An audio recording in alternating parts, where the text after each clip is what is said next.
Thank you for joining us today. My name is Dan Hartledge, Vice President of Louisville Forum. We meet on the second Wednesday of every month here at Vincenzo's Restaurant in downtown Louisville. The Louisville Forum is a nonpartisan public issues group founded in 1984. The Forum hosts debates and discussions of contemporary and sometimes controversial public policy issues that affect the greater Louisville community. Although we try to take up issues, for the most part, of local interest, sometimes we take on issues of national interest, but we always try to highlight those issues from a local perspective. For more information on the Louisville Forum, on the programs, or on membership, or to make a reservation, you can always visit the website at louisvilleforum.org. Our topic today is tax credits for school choice scholarships. The pros and the cons. It's a debate that has been bandied about by lawmakers and educators and a whole lot of other people who have an interest, an earnest interest, in improving education opportunities for all Kentuckians. The fundamental concept is this: an individual or a business chooses to make a donation to a qualified nonprofit organization that uses these funds to provide educational scholarships to students from low-income families or students with disabilities so they can attend private K-12 school of their choice. In return, the donor would get a tax credit on their state income taxes, in addition to being able to deduct the charitable donation from their federal income tax. During the 2019 meeting of the Kentucky General Assembly, House Bill 205, which did not become law, called for school choice scholarships and called for a 95% tax credit. Similar legislation has been debated in previous legislative sessions, but has never passed. Tax credits for school choice scholarships will likely be a high-profile issue again next month with the meeting of the 2020 General Assembly. Supporters of the tax credit concept, they see it as a way to improve school options for low-income students who might otherwise have no choice but to attend an underperforming public school. Supporters also say that wealthier Kentuckians already have a variety of options for educating their children. But opponents will say that tax credits, these types of tax credits, and this type of legislation would decrease tax revenue desperately needed in this state for essential public services, including public schools. Public schools, after all, receive state funding on a per-pupil basis. Opponents also will say that they have questions about the constitutionality of the tax credits. So today we have two panelists to help us better understand both sides of that issue. Heather Huddleston is the Executive Director of School Choice Scholarships, and she's not going to be a panelist. Heather was scheduled to be a panelist, but she had an unexpected and very unavoidable conflict pop up this morning and just simply could not make it. She was good enough to contact Jim Waters, to my left, contacted him this morning, and Jim was good enough to drive in this morning from Bowling Green to fill in for Heather. So, Jim, we certainly appreciate that. Jim is a familiar face to Louisville Forum.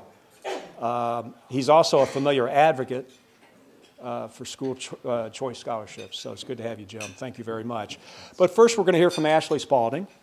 Ashley is a senior policy analyst at the Kentucky Center for Economic Policy, an organization that seeks to improve the quality of life for all Kentuckians through research and education on important policy issues facing the Commonwealth.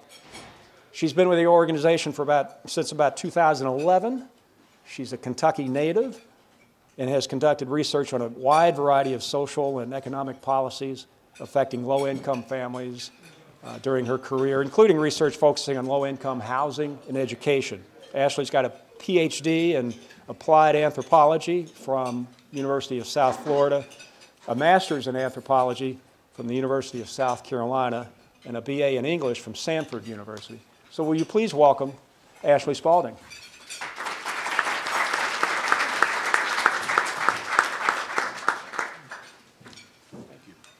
Thank you so much for having me. I am realizing Dan asked if I wanted to change my bio from the website at all, but I hadn't thought. I should have added, I'm a proud graduate of Central Hardin High School in Elizabethtown. So I saw at least one other person from Hardin County here today, I think. So I'm going to be describing our organization's position, why, as a state, we must not subsidize private schools through a new tax break at the expense of Kentucky's already underfunded public schools. And I know that in recent months there's been a lot of discussion of where we are with public school funding, and we're going to be talking even more about it as a state as we're about to head into a new budget session. So some of this information may be generally understood now, and we've done a lot of work on it, so I'm going to try to just hit the high points. But our schools are incredibly underfunded, our public schools, and a tax break like this would make things worse. It would poke a huge hole, well, a large hole in our general fund the first year, and that would grow over time. And referring to the credit proposed in the last session. The current public school funding situation should be central to this conversation because of that. Our organization spent a lot of time looking at this issue. A few main points about the funding. A report looking at school funding nationally and in core public school funding showed that Kentucky ranks 4th worst in the nation for inflation-adjusted per-student cuts to our local schools since 2008. And we've done an analysis of, you may have heard some claims that, we're at historic levels of funding. And that we've done an analysis and looked at that $4,000 that's often referred to, the per-pupil guarantee, that base SEEK, our core formula funding, our core funding formula. And we've looked at that and shown that that is higher than it's been, and yet that is state and local money, and the state portion is declining, and the local portion is going up. And these are already extremely strapped districts. And the state portion has actually declined an inflation-adjusted 22% since 2008. The state, these are extremely strapped districts. The state hasn't even funded public school transportation to take many of our kids to and from school. Hasn't funded it at the statutory level since 2004.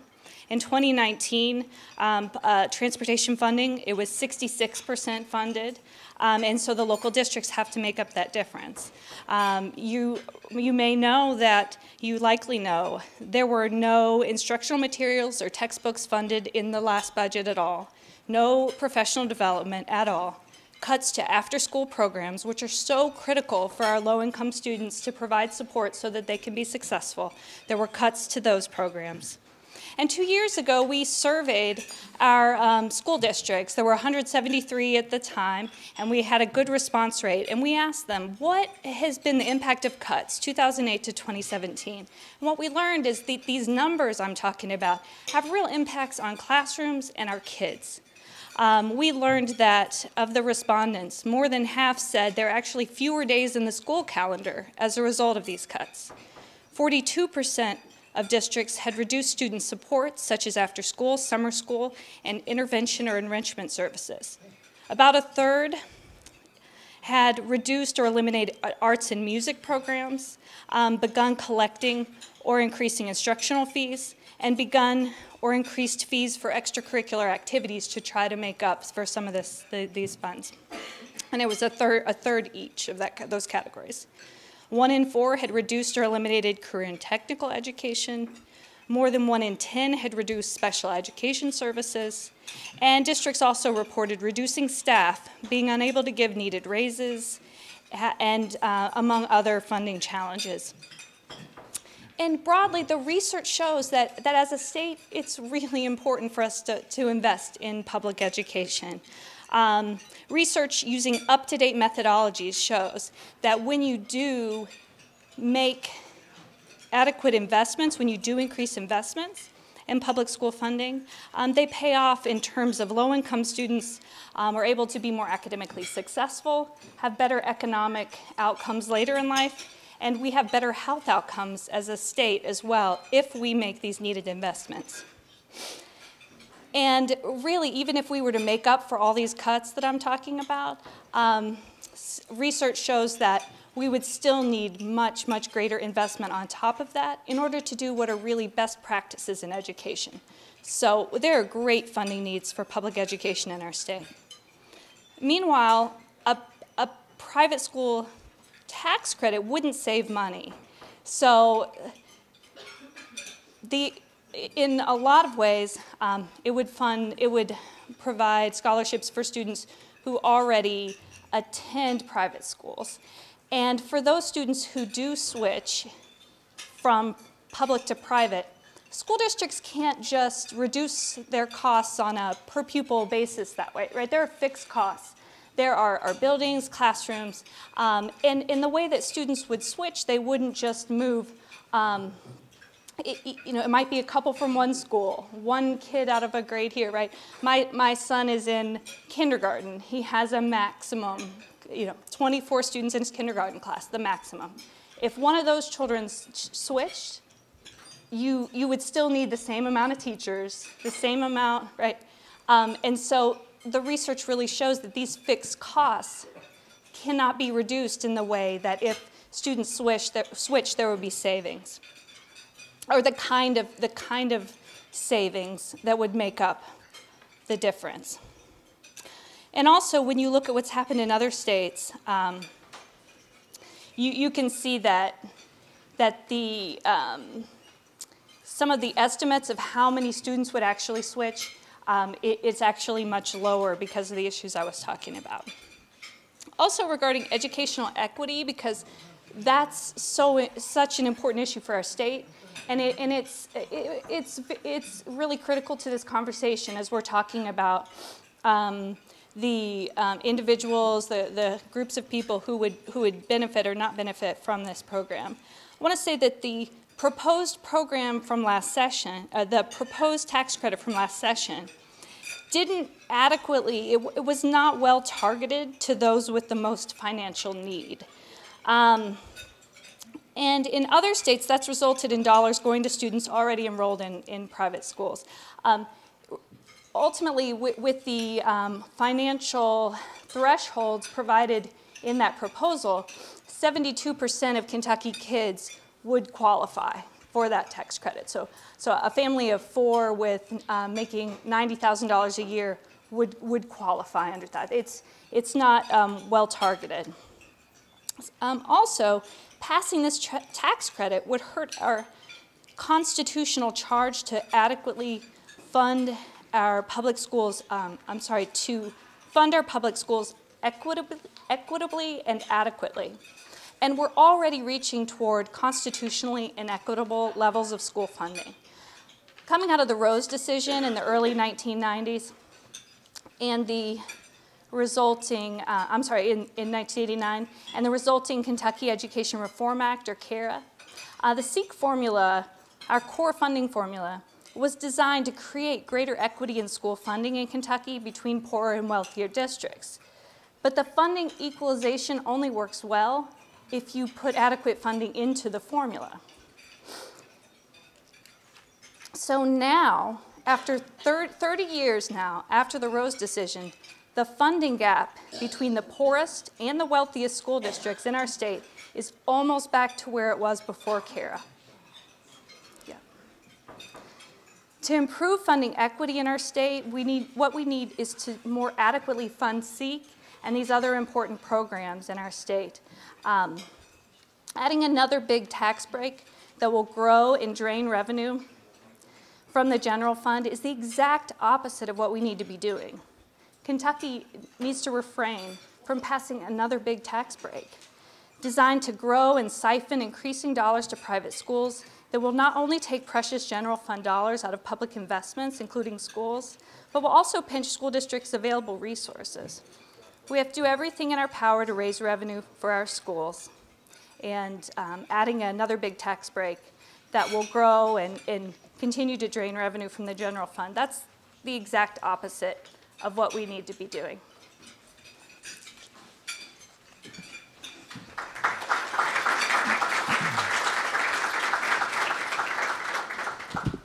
Thank you, Ashley. Thanks very much.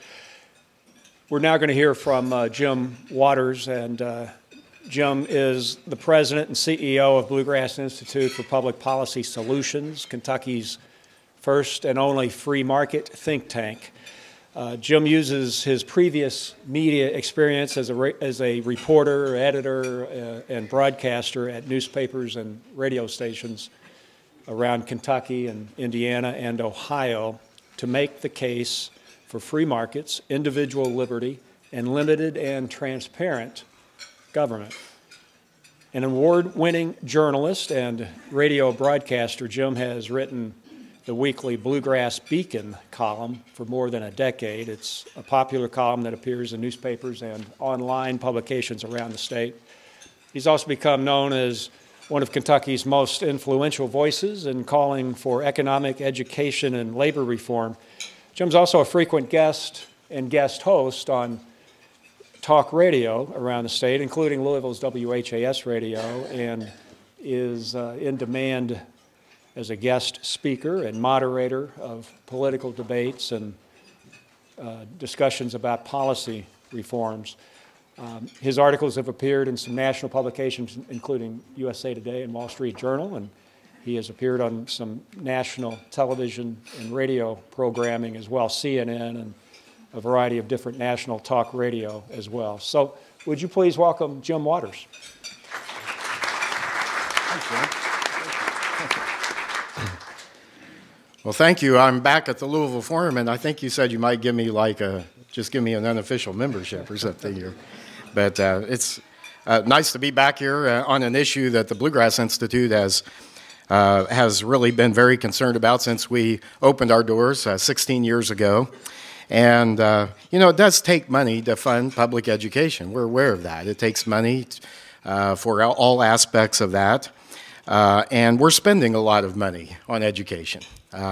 In our general fund budget right now in Kentucky, the current 2-year budget for funding is about 45% of our every general fund dollar, 45 cents, goes for public education. And I'm sorry, I'm not convinced that $10 to $11 billion a year is not enough to do an adequate job of educating Kentucky's children. I just don't, I'm not convinced of that. Here in Jefferson County, your budget this year, does anybody happen to know what it is? It's about $1.6 billion, and I think that's a conservative figure. Over $100 million of that is being used for transportation. And yet, one of the things we've been concerned about is where the education dollars are actually going, and we have a serious problem with that in Kentucky because the munis accounting and financial system that we have is not working very well, and we have a hard time actually knowing where dollars go. And so a couple of years ago, when a Democratic state auditor, Adam Eland, did an audit of your school district here in Jefferson County, he found that teachers were having to dig into their own pockets to buy supplies and to make sure their kids had things for the school year. And I just have to question that it's spending about $16,000 per pupil in this district that we can't provide everything we need so the teachers don't have to pay for things out of their own pockets. Those are questions that really have never been answered. However, education is more than just about the money. Education policy should be about what's best for our kids. And if you have a low-income child who comes from generations of poverty, often in the minority community or in a low-income community, and they come from generations of this, I'm hearing no answers here today about how we provide them a better opportunity. The fact is that low-income, particularly minority children, not only, but low-income children in general, tend to be in failing schools disproportionately. So my question today is that this has got to be more than just about the money, but I do have challenge on this in terms of a blog that we just put up, and our education research analyst, Dick Ennis, who's been working on Kentucky education issues for a quarter century, posted this on spending just in the last decade. If you take inflation-adjusted dollars in just the last decade, and local and state education revenue, there's been a 31% increase, and that's in inflation-adjusted dollars. In 2008, it was $35.21 per pupil. Today, it's $46.25. That's the local revenue, unadjusted dollars, and then constant dollars also increased as well. And if you go back to the Kentucky Education Reform Act, which was, as Ashley mentioned, passed 30 years ago, you will find that there were two parts of that bill that were really important. One was about equity of funding. And at that time, Kentucky schools were funded strictly by property tax revenue. So what happens in an area that has wealthier property, those schools had more revenue. And those who don't had less revenue and were very poor. So the idea there was that we would more centralize the funding of education by sending those dollars to Frankfort, and they would dole them out to the school districts, which is what has been done in terms of the SEEK portion of that funding. And that's been done now for the last 30 years. There's been a lot of progress made. You don't hear that today, but I want you to know there has been a lot of progress made in the equitable issue of KIRA. Our school districts are more equitably funded now than they were. Of course, you're never going to hear somebody who wants more money for education say, we're doing better with this, you know, because they have to make their case, and I understand that. But there was another part of KIRA that we didn't hear anything about today and hardly ever hear anything about, and that was the first page of the KIRA law said, we believe that every child can learn at the highest level. And when I look at the Jefferson County Public School District here, and in fact our school system statewide, you know, just here, for example, in Jefferson County, we have thousands of 4th and 8th grade students who not only scored very low on the latest NAEP test scores in the key academic areas of reading and math, but we have proficiency rates that have remained very low since JCPS began participating in NAEP a decade ago in 2009. In some cases, it's getting worse. I just want you to know that far less than 1 in 5 black students in the Jefferson County Public Schools tested proficient in math on the latest NAEP scores, okay? Less than 1 in 10 8th graders tested proficient in math. More than half of white 4th graders in JCPS were proficient in math. Less than 15% of blacks reached proficiency. More than 8 out of every 10 4th grade and 8th grade blacks have failed in key academic areas. 91% of black 8th grade students in the state of Kentucky have failed to reach proficiency in math. So my question is, what about the other part of KIRA that says we believe that every child can learn at the highest level? And we have found that there are 18 states with scholarship tax credit laws. That is a form of school choice. We have found, whatever form it looks like, when you give parents you empower parents, you give them more say in what's going on with their children's education, that it tends to create the kind of dynamics that improve everybody's education.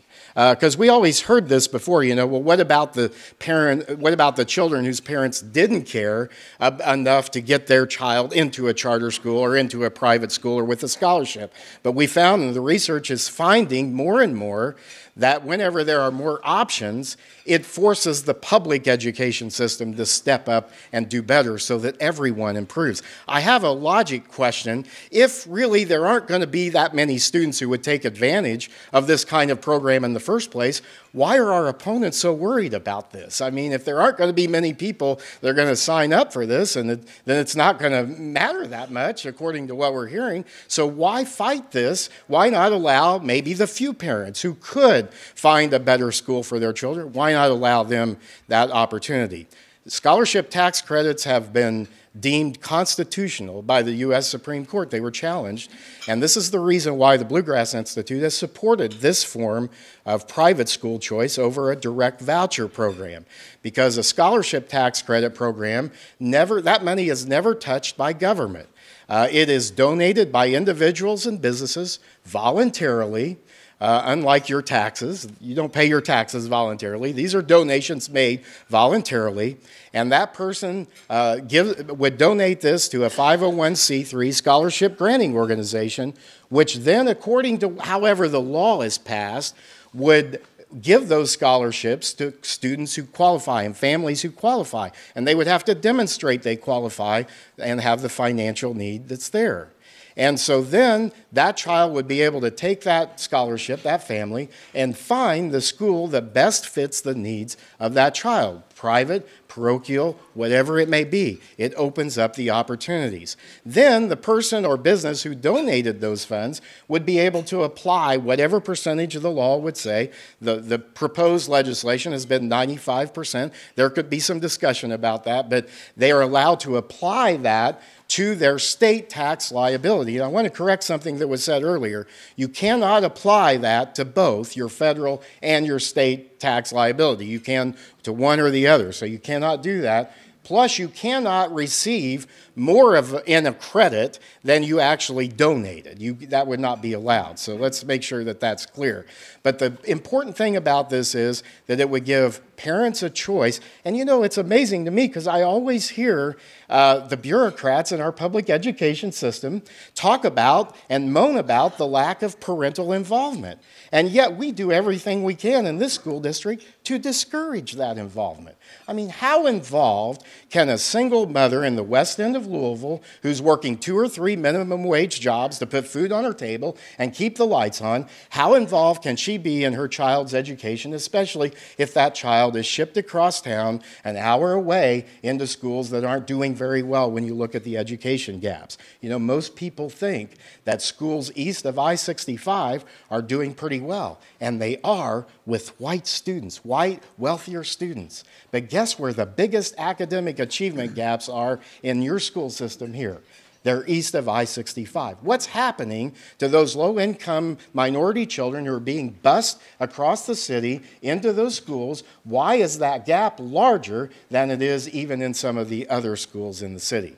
So education is about kids. It should be about children, and the policy should be about what's best for them. Thank you.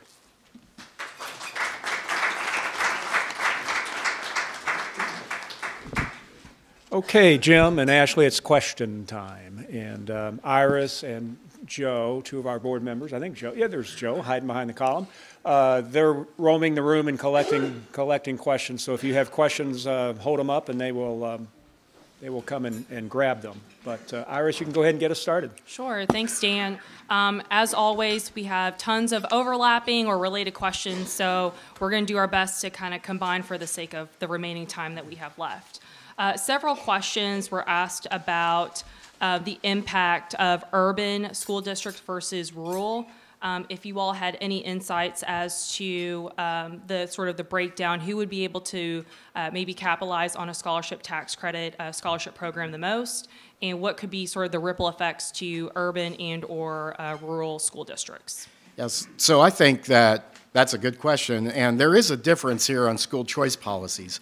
If you look at public charter schools, we know that those primarily do benefit urban areas, and so that's definitely the case, although there are some across the country, some rural districts that have turned their entire districts into charter school districts, but for the most part, that's benefited urban districts. The great thing about scholarship tax credits is this would have a much more of a wider statewide impact. I've talked to folks in eastern Kentucky, particularly churches and nonprofit groups that would be interested in providing education for children there, an education alternative.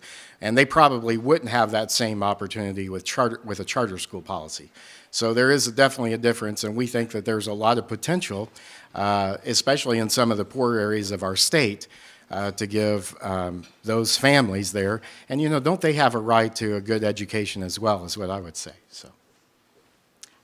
I'd like to, I can respond as well, mention too, Jim brought up Eastern Kentucky, shorter, closer. I'm like, shorter? Get shorter. Okay, sorry. Okay, is that better? Sorry, okay.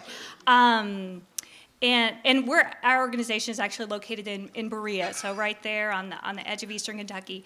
And it's a great question about rural-urban policies do have very different effects. And I want to bring up, in terms of the concerns, our concerns about public school funding. Many of our rural Eastern Kentucky counties are struggling greatly with public school funding. And if you'll remember, 2 years ago with the last budget, there some additional funds had to be come up with to try to help out these districts because of the declining coal economies there. A lot of students have left. So we're talking about what would happen if students leave, and can schools adjust their costs? Well, students, families have moved, some families have moved out of the region, and that's had a big impact on schools. It's made it very difficult because of these fixed costs. And then also because there was a change in the unmined minerals taxes, those counties have been struggling greatly financially because of that change that happened some years ago. And so we have great concerns there. And I want to say that, you know, our organization wants to see public school, we want to see all Kentucky kids succeed, and we want public school to be a great choice. And so we want these struggling school districts to be able to provide the high quality education that they're working so hard to provide for students, and for students to have the needed supports. And public school is a critical investment for doing those things. Thank you. The questioner states other states have adopted this legislation. What are the educational results in those other states? Yeah. Ms. Spalding, let's start with you. There isn't strong research to support academic gains resulting from this. What we do see is that with states that do have tax credits, like the one that was proposed last session, the HB 205, that isn't super targeted, like I was talking about, that it really grows a lot over time and serves students who already were attending private school. So I do want to clarify. Mr. Waters brought up that I wanted to clarify a point to make sure it's clear. Our organization understands there would be very great interest among families to participate. However, those who would benefit would largely be students who are already attending private school. And then over time, the credit as proposed last session, over time, the fact that it's not well targeted, it would erode even more, because the tax credit would prioritize siblings of students who already received the credit. It then would get priority. And so over time, any kind of targeted aspect would erode, and then families that increased in income, once they were already a part of this tax credit program, they would already be in, and the siblings would be in. And so what we're seeing in other states is like in Florida, where it's similar to what was proposed, is that the credit grows and grows and grows and puts a big hole in the state revenue, and then also that it's serving a lot of students who are already in private schools. Yeah, thanks. That's been a big point that you've repeated several times now, is that this would only affect children that are already in private schools. First of all, I would say, what's wrong with that? I mean, if this is about our kids and getting them the best education, I would have no problem with them receiving that help. But the fact is that we know in Kentucky this would work because there's a program here. We don't even need to look. I mean, 18 states have 23 of these programs, and let me say, not a one of them has reported that the sky is falling when it comes to their public education system. It's amazing to me. There must be something in the water in the Ohio River, because we stand right here in downtown Louisville and can look across into a state that has so many choice options that the public education system is putting up billboards saying to parents, come back to our school because our test scores are getting better, we're improving. And so I don't get that. But here's the thing is we don't even have to go to another state. Right here in the city of Louisville, there is a program called School Choice Scholarships, and that's the program that Heather Huddleston does such a great job of directing. It's been happening for 20 years in this state, and they are able to help a few hundred children each year. And the way that works is it's a private program, so the money is raised privately. Individuals can donate to that private program. They get no tax credit for this. They donate to the program. The program's been able to raise about $7 million worth of scholarships over the years, and they've helped about 6,500 low-income children. These are children who are below the poverty standard. Because they can't help many children, they have to accept the ones who are at the very bottom. They've decided to accept the ones who are the very poorest. And these are children who largely were in failing schools, on a path to drop out, and they've been able to help these children and raise the scholarship money to help them. Now, the question is, has this made a difference academically, or what can you talk about in terms of academic achievement? On average, children who have been in this program, on average, for at least 3 years, their grade level proficiency in mathematics has increased from 28 to 81%, and in reading from 40 to 96% after just 3 years in the program.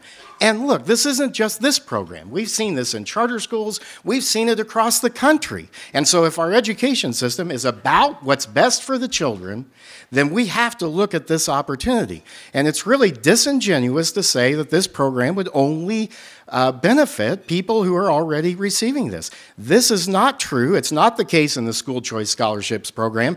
And by the way, if parents really didn't want this program and we really would never have that many people involved, why can somebody tell me, are there 6,000 names on the waiting list for a school choice scholarship if there's not interest? And by the way, that's only in one county, primarily Jefferson County. Imagine if we had this opportunity statewide. And, you know, yeah, there would be some people that would leave the public schools and come to this program. But you know what? We have found that when the public schools have fewer kids to educate, they should have less cost if education dollars are about going to the children and educating them. I apologize for the long answer, but maybe I answered some other questions too. So, thank you. So this kind of circles back to a couple of the talking points that you all made regarding like criteria. And so if you could wave a magic wand and make the legislation address specific criteria for those families and or students that could apply and receive the scholarship, what would that look like? And a couple of questions we received are based on that individual student's performance, their interests in subject matter, and or the ability of the receiving school that would take the student, sort of that application process and what would happen if there was a decline. So a couple different questions about criteria and the approval process. So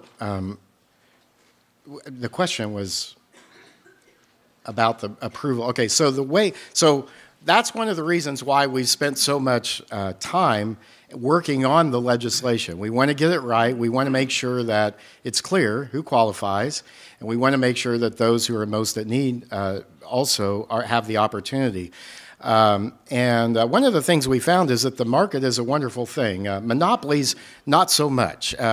There's a reason why we don't have any monopolies today except in one area that I can think of, and that's in public education, because they don't work. They're not cookie cutter. Our kids aren't cookie cutter models of anything. I mean, these are children. Each one of them learn differently. I have 3 daughters. Each one of them learns differently. And once we figured that out, we've had great success. And so they should be able to get the education they need. But I think that the legislation could be written. And I have no problem with saying that the children who are neediest first should have first opportunity to participate in this. Here's the thing, though, is The legislation has a cap of $25 million, which is not going to ever be reached in the first several years of this program. It will take several years for the program, for many people to even figure it out and be able to apply. But I have a problem when the state of Kentucky can give $100 million to wealthy Hollywood types for film credits, and yet we're going to gripe over $25 million. There's been some initial research done that showed that those days that the schools were shut down this past year, while teachers exercised their First Amendment rights in Frankfurt, cost more than that. So we're not talking here about a huge cost, and we're not talking about money being taken away from public education. We're talking about people volunteering to help get children the education they need. And I'm going to force that to be the issue here today. Education should be about what's best for our children. And when they're not learning, when only 9% of our low-income minority students are proficient in math and not ready for the future, I can't, my conscience won't let me sit and be quiet about that. Thank you. And from our organization's perspective, we don't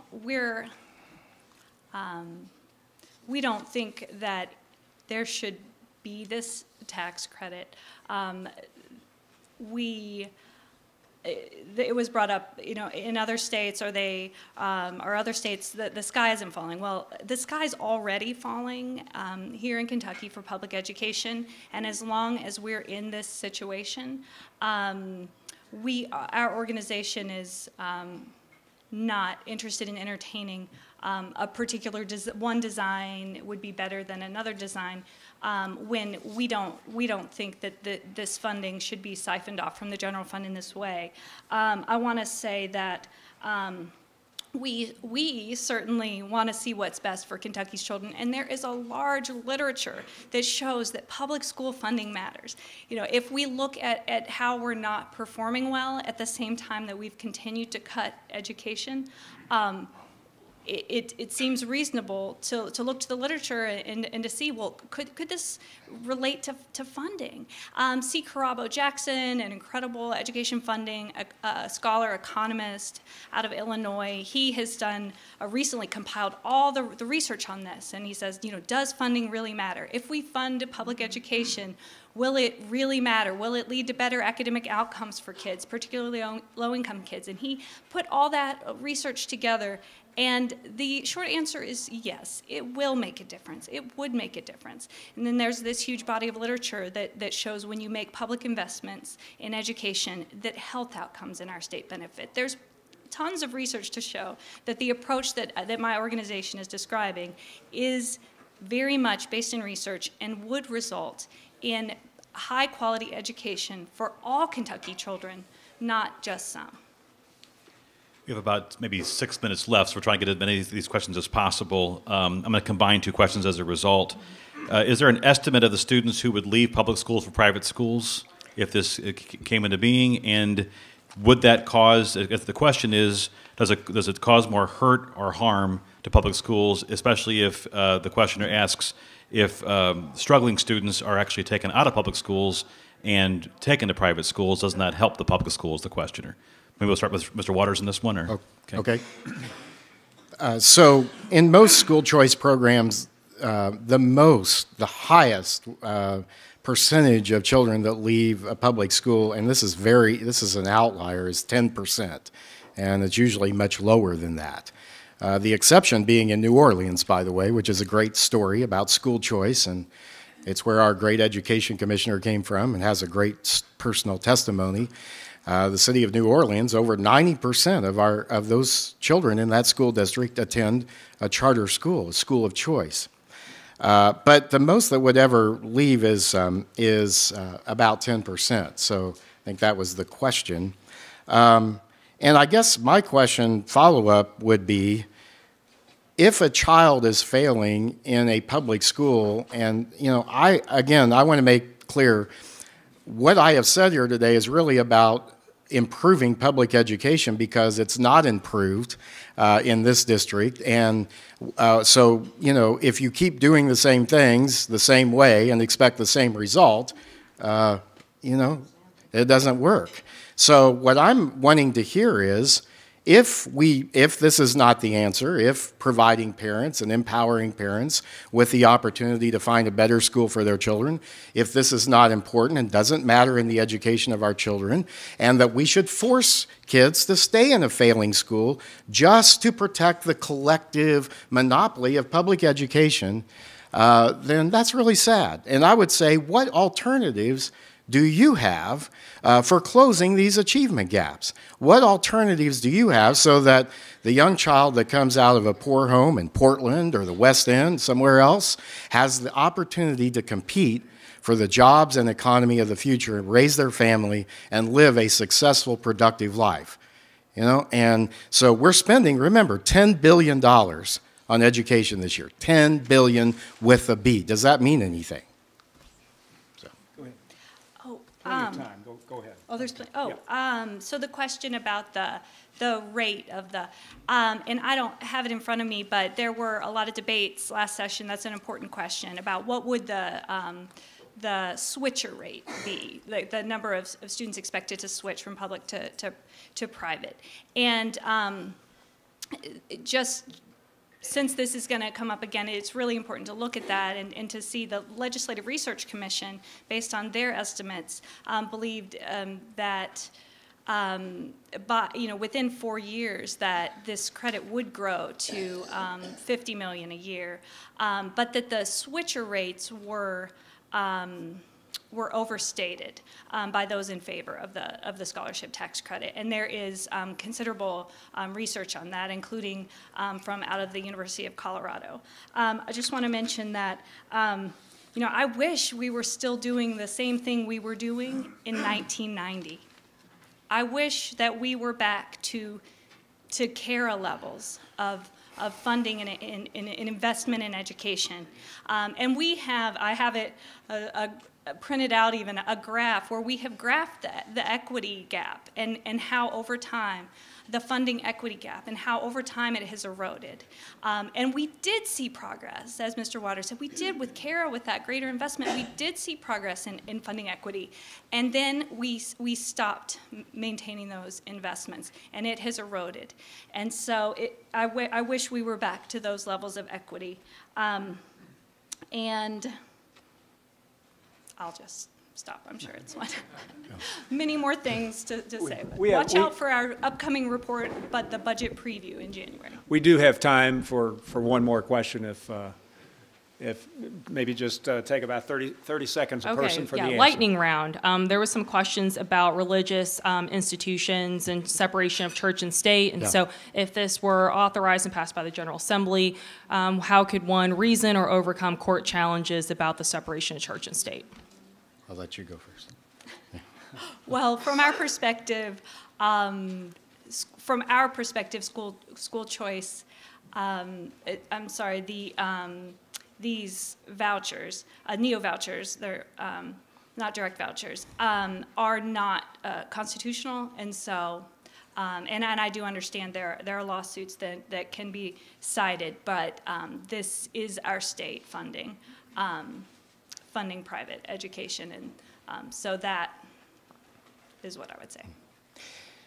Yeah, so the U.S. Supreme Court in a Cleveland case brought by out of Cleveland ruled clearly that scholarship tax credits are constitutional. In that case was the opponents of that case argued that it violated the separation of church and state, and the court said because it's parents who are deciding what to do with the money and not government, it is not a violation of the separation of church and state. I'd like to just take 10 seconds to tell you about Sylvie and Pacifique Umahosa.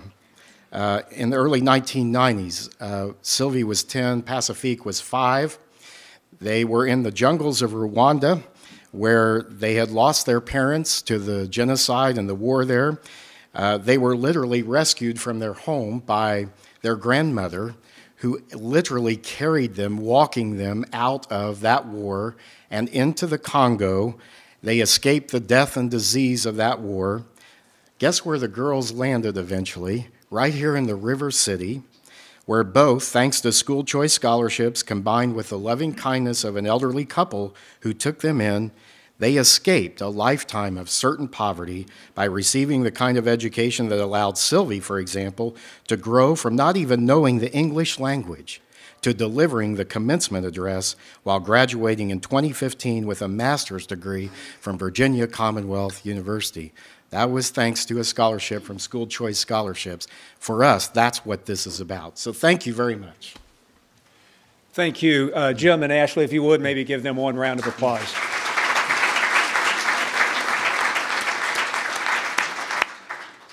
Very well done, guys. Thank you. On behalf of the entire Louisville Forum, we appreciate what you guys have done today to make this happen.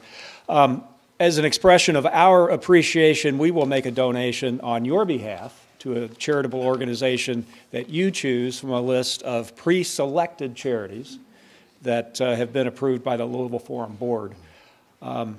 So our next meeting will be Wednesday, January the 8th. We're still working on the details in terms of what that program's going to be, but we'll send out an email and update the website as soon as possible to give you a heads up on that. Also, on January 8th, we will have a very brief sneak preview announcement regarding the Louisville Forum annual dinner, which will be in February, on February 27th.